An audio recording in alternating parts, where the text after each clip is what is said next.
We have been speaking on the last occasion, we spoke to some extent about gambling. And I had quite a number of calls and queries and people asking about it because gambling has seemed to become an epidemic in Trinidad and Tobago. You know, although we do have controls, we have the Gambling Act of 1989, we have several previous legislations to manage the gambling industry in Trinidad and Tobago. Yet we do have we have had a history of illegal gambling.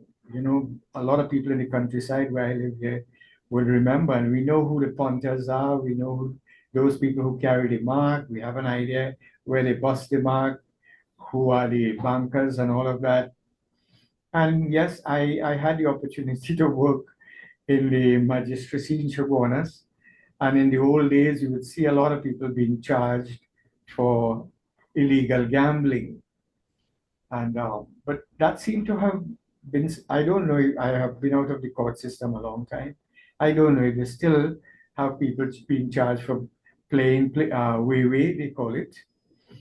And to some extent, has become part of our culture, just like alcohol drinking and marijuana use are getting woven into the social fabric of what is Trinidad and Tobago's culture.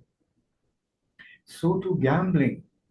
And I don't think sufficient research has been done to look at, some of the social indicators. And when I say that, I mean there's a popular thinking that when people are suffering with financial challenges, unemployment, underemployment, um, overextending themselves financially, not being able to meet their commitments financially, their rent and their installments and their mortgages and all of, and we saw a lot of that happening during the epidemic, the COVID epidemic, which we went through just in the recent past. So that a lot of people sought some kind of opportunity in gambling. And yes, occasionally some people were successful. And the tendency, and this comes from empirical observation and me speaking to a lot of people who are involved in gambling. I do counsel people who have become addicted to gambling, and it is an established fact that a lot of people they they're in denial about the gambling, just like a lot of people are in denial about their alcoholism and drug addiction, cocaine, marijuana, and so on, and they will seek to justify it. So to the gambler, and gambling is not as stigmatized because it is unlike alcohol where you get drunk and you misbehave and you get sick and you become a burden to the people around you. You become a nuisance. It affects your ability to work and so on. Gambling is far different, although it is as powerful to my mind an addiction like alcohol, cigarette addiction, any one of the others.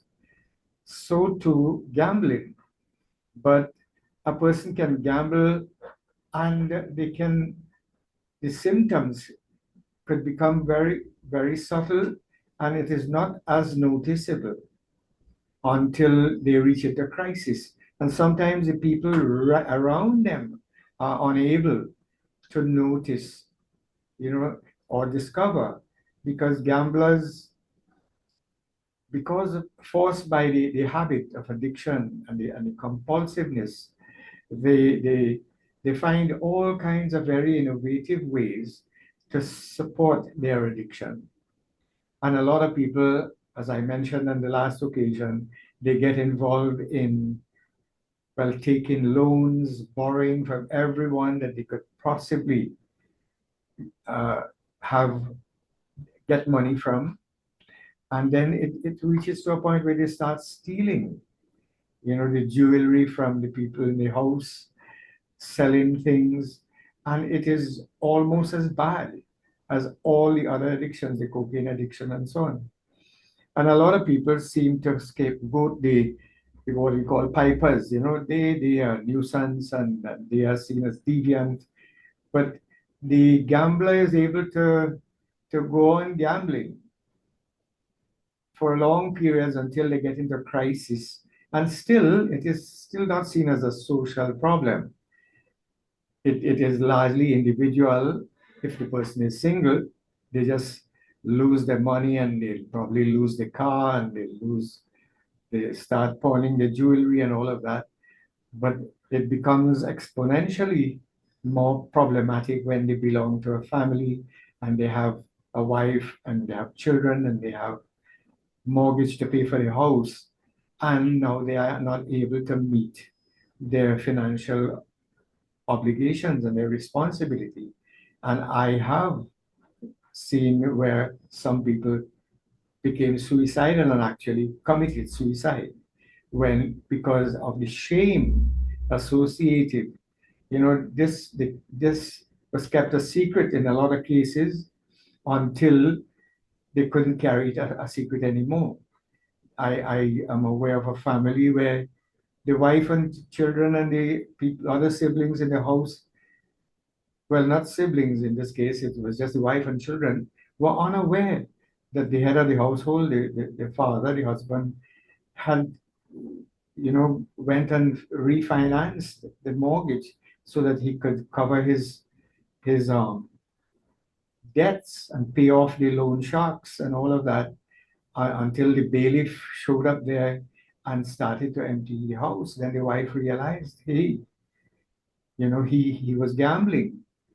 And it is a very difficult thing at that point for the person to really admit. Sometimes they would admit, yes, they went overboard.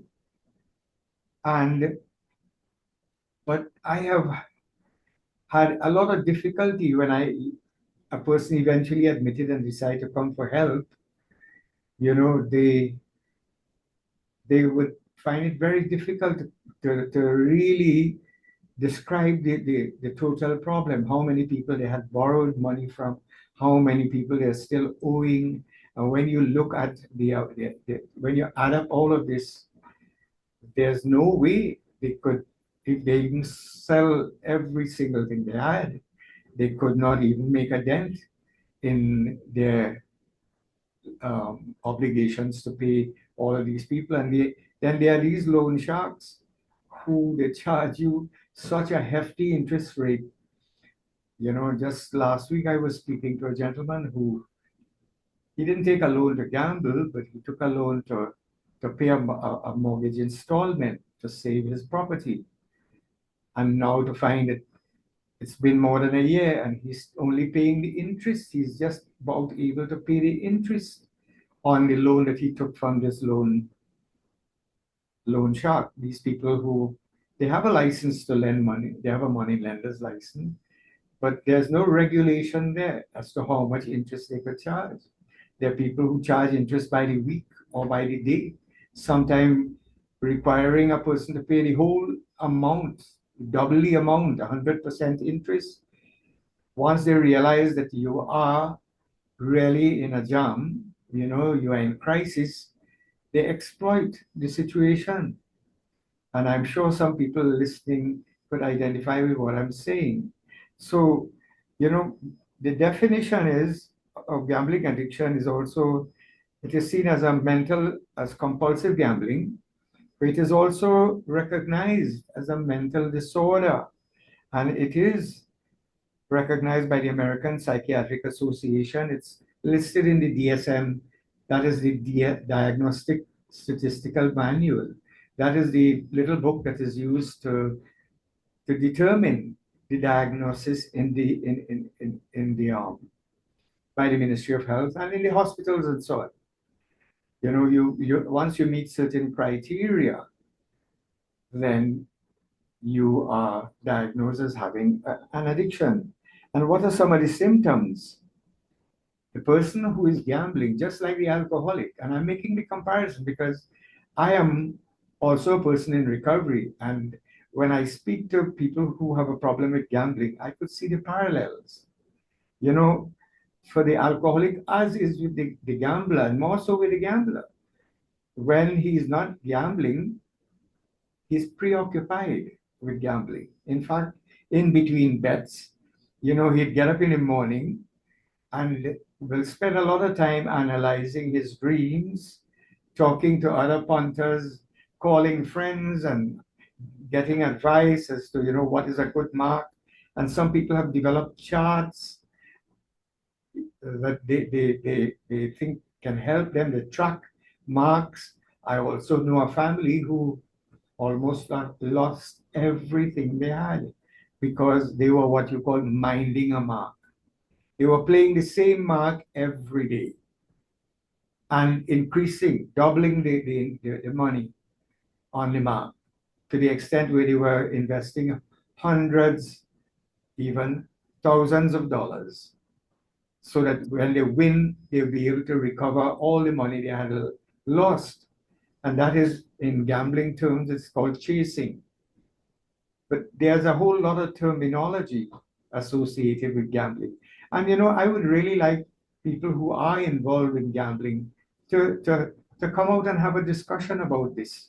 Because a lot of people seem to think that they can manage their gambling, they can profit by it, they can actually, and I've had that discussion with several people who think that out of gambling, they could derive a reliable source of income to actually pay their expenses, pay their workers, and all of that.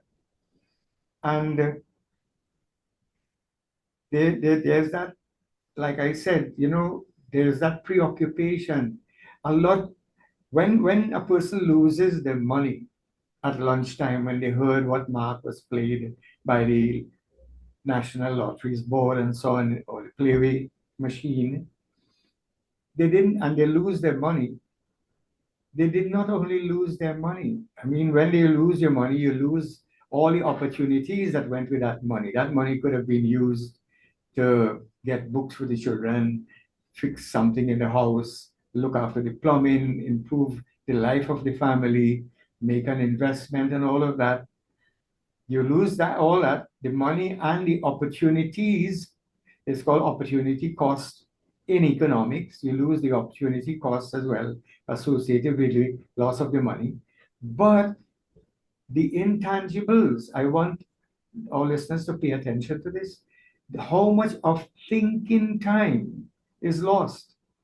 The whole of the morning was spent when you could have been working through some other problems, solving some other issues of life, thinking to how to improve your lot and your family's condition, or to make an investment or pay attention to something, or even go plant something in your garden. There is that preoccupation with, what is the best mark today? And what the dreams meant, what the friends are saying, what the people in that fraternity, and what the chart seems to be indicating, and how the punters are playing. And I know this is true for Playway, Wayway, the illegal gambling in particular, where people become superstitious. If a black cat run across the road, they're not going to bet that day. Some people have a little rabbit foot as a talisman in their pocket. There's a whole lot of superstition that accompanies this. So that at the time when you lose at lunchtime, you lost all that thinking time where you could have been investing your mind and your intellect to improve your life situation. You lost all of that as well. So again, one of the other symptoms is the increasing of bets. I mentioned that earlier on, in the hope that a person can recover what they have lost. And that takes you deeper and deeper into that pit of gambling that eventually you can't see the light of day. Meaning you can't see how to get out of it. So that this leads to a lot of psychological and physical problems as well, because it leads to a whole lot of restlessness and irritability. I know a lot of people, who come to me suffering with anxiety or depression. And yes, sometimes, well, a lot of times it is not related to gambling, but gambling can also cause that. I have had one patient who just got a new contract, and did not know whether they could fulfill that contract, and was becoming very anxious, and it broke out with a rash in their skin. And that was as a result of the psychological distress. But you see this with gambling, as the time draws nigh for the bet to be declared, lunchtime, a lot of people, their pulse rate starts to go up, their pressure starts to go up, they start becoming very anxious. And if they lost the bet, they become very irritable because they want to blame everybody. You know, they will start off by blaming someone who told them to bet on that number, buy that ticket, and they will find so many ways to transfer the blame to other people so that they don't have to take responsibility for the loss. Now, another symptom is that a lot of people are using gambling as a way to escape the problems and to relieve negative emotions. Well, in a way, when you put a bet, you know, you start building up hope. It's like, the kind of, how could I compare it? You get a gift and you don't know what's inside. That that that novelty of the excitement, the surprise element. There's a certain amount of that as well when we are gambling, when a person is gambling, because you have you put maybe your $5 or $10, and now you there's a saying in the old days: you don't have a ticket, you don't have a chance. Well, now you have a chance. And yes, for some people it is recreational at first. For some people, they can keep it at that level where you have a $5 or $10 that you could spare, and you put it in there, and yes, you feel a sense of, well, a hope that you could win, and you could celebrate winning. And if you lose it, not such a big thing. And unfortunately, some people can't keep it at that level. So I am saying, just like I say for alcohol, not everybody who gamble will become addicted, just like not everybody who drink will become alcoholic, but everybody who became addicted to gambling or became alcoholic started with that first bet or with that first drink. So that my advice to people is, if you don't want to go down a certain road, then don't even look that way, because a journey of 1,000 miles begins with that first step.